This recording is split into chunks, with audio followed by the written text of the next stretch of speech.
A fome, a guerra e as pestes, epidemias, pandemias existem até hoje, né? Como a gente bem sabe, já que a gente está vivendo uma pandemia nesse exato momento. Mas, segundo o historiador Yuval Noah Harari, autor de Homo Deus, essas três coisas já não são mais tão capazes de determinar os rumos da humanidade quanto elas já foram um dia, e nem são simplesmente tragédias inevitáveis. Uma epidemia no passado, por exemplo, era muito provavelmente tida como um castigo divino ou como algo que ninguém poderia evitar nem fazer nada para curar. Mas hoje em dia a gente vê, quase que em tempo real, como a comunidade científica se debruça sobre a busca por uma cura, por uma vacina, e as informações sobre cuidado, sobre prevenção, elas são muito mais difundidas, muito mais conhecidas. A fome também, ela tem um oponente hoje em dia. Mais de 65% da população mundial se encontra em países em que a obesidade e o excesso de peso matam mais do que a fome. Isso não quer dizer que esses problemas acabaram, de jeito nenhum. O Yuval faz questão de reforçar isso. O que ele traz aqui é que, por causa de um esforço dos cientistas, dos diplomatas, dos economistas, dos estudiosos, enfim, ao longo do último século, esses três problemas eles se tornaram contornáveis e a continuidade da existência deles não pode ser atribuída a um ser superior ou à inevitabilidade do destino.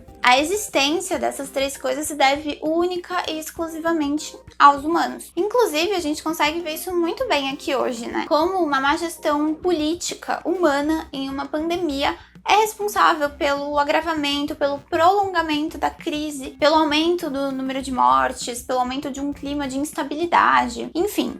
Então esses três problemas não estão resolvidos, eles ainda existem, fazem e vão fazer muitas vítimas, mas uma vez que eles não são tão determinantes para os rumos da humanidade, uma vez que a cura de diversas doenças já foi descoberta, para onde vão os esforços humanos agora? A que os humanos vão se dedicar? O que a ciência vai estudar? Qual é o próximo passo para a humanidade? São reflexões como essa que a gente vai ver no livro Homo Deus.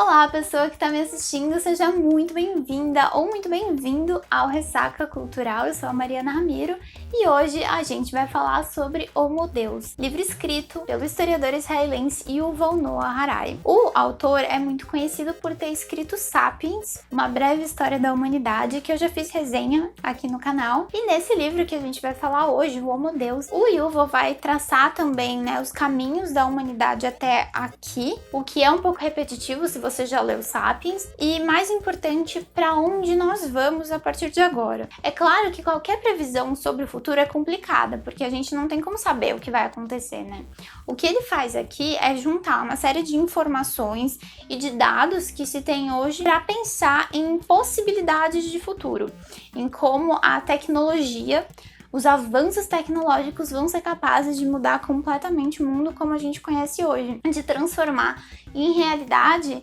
ideias que a gente vê nos filmes mais loucos de ficção científica, por exemplo. Então, os seres humanos lá atrás eram animistas, ou seja, acreditavam que, além de humanos, outros animais, as plantas, os fenômenos naturais também possuíam almas.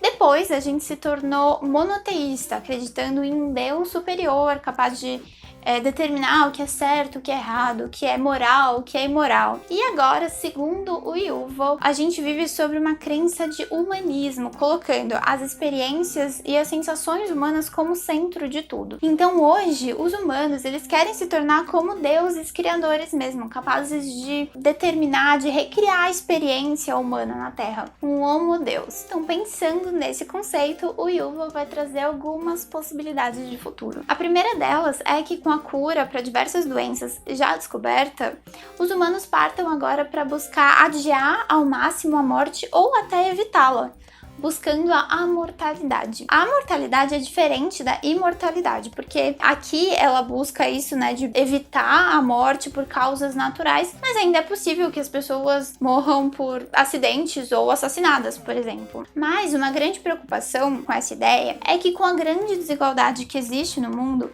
o acesso às tecnologias capazes de criar seres humanos imortais vai ficar restrito a uma pequena parcela da população capaz de pagar, por isso, fazendo com que se crie uma classe de seres humanos amortais, de super seres humanos, enquanto os outros vão continuar meros mortais, como nós somos hoje. A inteligência artificial e a robótica também vão causar muitas mudanças no mundo, fazendo com que muitas profissões desapareçam. É claro que outras provavelmente vão surgir, mas é impossível saber se em quantidade suficiente para suprir todas essas que deixaram de existir, fazendo com que surja daí uma classe de trabalhadores sem utilidade, uma classe de pessoas sem trabalho. Além desses, um outro ponto super relevante aqui é o que o Yuval chama de dataísmo, ou religião dos dados, dos algoritmos. Segundo ele, em um futuro não muito distante, os algoritmos vão ser capazes de nos conhecer melhor do que a gente se conhece. Um exemplo que pode parecer simples, mas eu achei interessante, é se tivesse aqui no Kindle, por exemplo, um detector facial, assim como tem em alguns celulares, que fosse capaz de entender o impacto que cada frase, que cada palavra tem sobre a gente. Isso daria para a Amazon, e isso já dá, né, em muitos casos, para as corporações um poder, um acesso a informações muito íntimas, muito particulares de cada um de nós e um poder muito grande, um poder de manipulação. Hoje a gente já recebe, né, as informações do que a gente deve assistir, o que a gente deve consumir, para onde a gente deve ir, de acordo com o que a gente fala, com o que a gente procura. E então os algoritmos, eles são capazes de nos falar que decisões a gente deve tomar. E o que o Yuval indica aqui é que isso só vai ficar mais evidente, mais forte, que os algoritmos vão conseguir entender através das reações do nosso corpo, como a gente se sente em cada situação e tomar as decisões por nós, tirando completamente o nosso livre-arbítrio, a nossa capacidade de escolha. Esse livro não é lá muito animador. Eu confesso para vocês que eu preferi Sapiens porque eu prefiro entender como a gente chegou até aqui, enquanto humanidade, do que pensar nessas possibilidades de futuro. Mas é super interessante ver os caminhos que o Yuval traça para chegar nessas possibilidades, sempre se baseando em informações, né, sobre o que já acontece atualmente, e é importante a gente discutir sobre isso também, porque se a gente teoriza sobre futuros possíveis e eles não são tão agradáveis, tão aprazíveis quanto a gente gostaria que fosse, cabe a nós, no presente, fazer o possível para mudar o presente para que esse futuro não se concretize.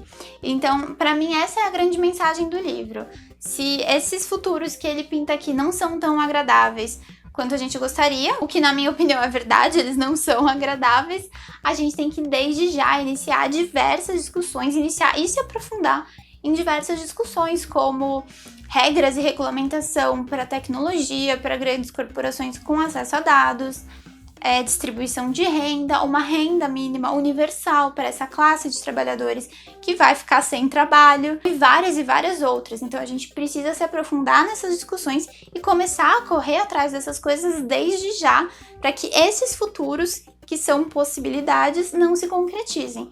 Eles são possibilidades, mas não são as únicas. Então, assim, eu recomendo demais a leitura desse livro, mas, como vocês devem ter percebido, ele não é muito animador. Então, se você não tá muito bem nesse momento, com tudo que tá acontecendo no mundo e no Brasil, o que é totalmente compreensível, eu sugiro que deixe essa leitura um pouco mais pra frente. Talvez não seja o momento de se aprofundar nessa leitura e ficar mais desesperançoso com o futuro, não é pra isso. Então, talvez melhor deixar um pouquinho mais pra frente. Se vocês já leram Homo Deus, me contem aqui nos comentários o que vocês extraíram, o que marcou, o que vocês acharam desse livro. E se vocês não leram, minha recomendação aqui, mas se você não estiver muito bem, deixa mais pra frente. E é isso, espero que vocês tenham gostado do vídeo. Se gostaram, não esqueçam de se inscrever aqui no canal, ativar o sininho de notificações, de curtir, de comentar, compartilhar com os amigos, beleza? A gente se vê no próximo vídeo. Tchau, tchau!